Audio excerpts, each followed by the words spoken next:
कडेगाव तालुक्यातील देवराष्ट्र येथे रामापूर रस्त्यावरील बोरीचा ओढा या परिसरामध्ये भरत साळुंके या शेतकऱ्यांचे शेत व घर आहे. घरासमोरील शेतामध्ये भरत साळुंके ऊस तोड करत होते. ऊस तोडत असताना शेताच्या जवळील ओढ्याच्या काठावरील झुडपातून हालचालीचा आवाज येऊ लागला, म्हणून ते झाडीजवळ गेले असता बिबट्याने त्यांच्यावर हल्ला केला. परंतु भरत यांनी प्रसंगावधान राखत हा हल्ला चुकवला.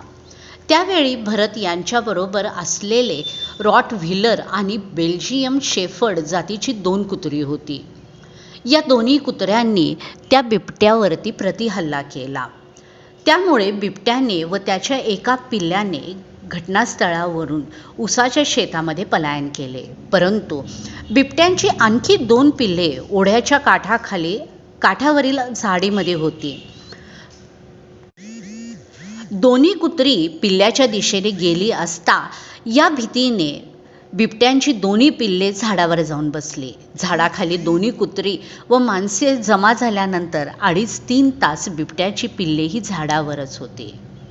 घडलेल्या घटनेची माहिती भरत साळुंखे यांनी वनविभागाला कळवल्यानंतर सागरेश्वर अभयारण्याचे वनक्षेत्रपाल बालाजी चव्हाण व कर्मचारी वनपाल S.S. कुंभार, S.T. गवते, वनरक्षक रोहन मेक्षे,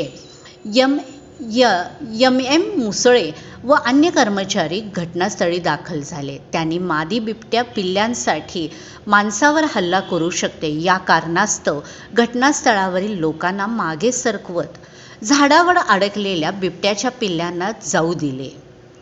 त्या ठिकाणी वनविभागाकडून सदर घटनेच्या ठिकाणी ट्रॅप कॅमेरा लावून बिबट्यांवर लक्ष ठेवले जात आहे.